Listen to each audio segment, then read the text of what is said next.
एक गांव में एक प्रसिद्ध संत का आगमन हुआ। उसी गांव में 4 मूर्ख मित्र भी निवास करते थे। संत का स्वागत सत्कार देख उन्हें बड़ी उत्सुकता हुई। पूछा तो पता चला कि संत ने मौन रहकर गहन तपस्या की है और बहुत सी सिद्धियों के स्वामी भी हैं। बस फिर क्या था, मूर्खों ने सोचा कि सम्मान प्राप्त करने का सबसे सुगम उपाय यही है। चारों ने एक दिया लिया और जंगल में एक अंधेरी गुफा ढूंढकर उसमें जा बैठे। निर्णय किया कि मौन रहेंगे तो देखा देखी सिद्धियां हमारे पास दौड़ी चली आएंगी, फिर सम्मान मिलने में क्या देरी है। थोड़ा वक्त ही गुजरा था कि दिए की लौ लपलपाने लगी।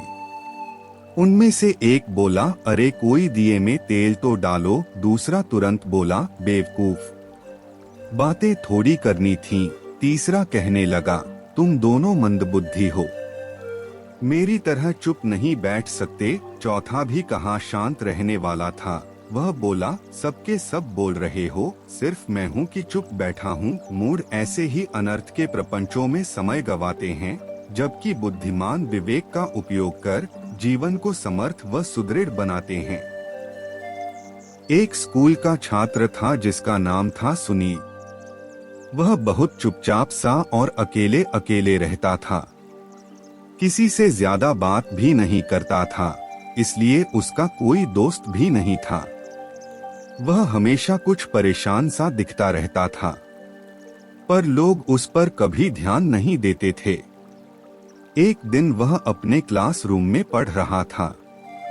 उसे गुमसुम बैठे देखकर अध्यापक उसके पास आए और क्लास के बाद मिलकर जाने को कहा।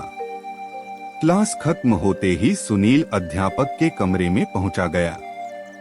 सुनील, मैं देखता हूं कि तुम ज्यादातर बड़े गुमसुम और शांत बैठे रहते हो, ना किसी से बात करते हो और ना ही किसी में रुचि दिखाते हो।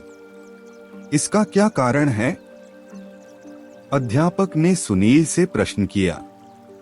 सुनील बोला, मेरा बीता हुआ समय बहुत ही खराब रहा है। मेरे जीवन में कुछ बड़ी ही दुखदायी घटनाएं घटित हुई हैं। मैं उन्हीं के बारे में सोचकर परेशान रहता हूँ। अध्यापक ने ध्यान से सुनील की बातें ध्यान से सुनी और उसे रविवार को अपने घर पर बुलाया। सुनील अपने नियत समय पर अध्यापक के घर पहुँच गया। सुनील, क्या तुम शिकंजी पीना पसंद करोगे? अध्यापक ने सुनील से पूछा। जी, सुनील ने कहा। अध्यापक ने शिकंजी बनाते समय जानबूझकर नमक की मात्रा अधिक डाल दी और चीनी की मात्रा कम रखी।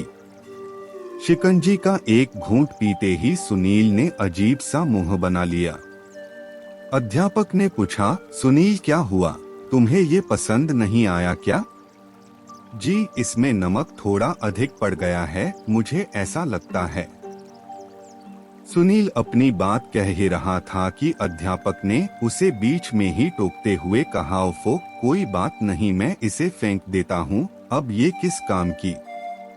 ऐसा कहकर अध्यापक गिलास उठा ही रहे थे कि सुनील ने उन्हें रोकते हुए कहा, नमक थोड़ा सा अधिक हो गया है तो क्या हुआ, हम इसमें थोड़ी और चीनी मिला दें तो ये बिल्कुल ठीक हो जाएगा। बिल्कुल ठीक सुनील, यही तो मैं तुमसे सुनना चाहता था। अब इस स्थिति की तुम अपनी जीवन से तुलना करो। शिकंजी में नमक का ज्यादा होना जिंदगी में हमारे साथ हुए बुरे अनुभव की तरह ही है। और अब इस बात को समझो, शिकंजी का स्वाद ठीक करने के लिए हम उसमें से नमक तो नहीं निकाल सकते। इसी प्रकार हम अपने साथ हो चुकी दुखद घटनाओं को अपने जीवन से अलग भी नहीं कर पाते, पर जिस तरह हम चीनी डालकर शिकंजी का स्वाद ठीक कर लेते हैं, उसी तरह पुरानी कड़वाहट मिटाने के लिए जिंदगी में भी अच्छे अनुभवों की मिठास घोलनी पड़ती है। यदि तुम अपने बीते हुए जीवन का ही रोना रोते रहोगे तो ना तुम्हारा वर्तमान ही सही होगा और ना ही भविष्य उज्ज्वल और सुनीलमय हो पाएगा। अध्यापक ने ऐसा कहते हुए अपनी बात पूरी की। सुनील को वास्तव में अनुभव हुआ कि मैंने अपने जीवन में अधिकतर समय गड़े मुर्दे निकलने का काम था। उसने मन ही मन प्राण किया कि अब वो ऐसी बातों को कभी नहीं याद करेगा जो उसे दुख देती है, और हमेशा अपने अध्ययन कार्य में व्यस्त रहेगा और अपने जीवन में मिठास घोलने की कोशिश करता रहेगा।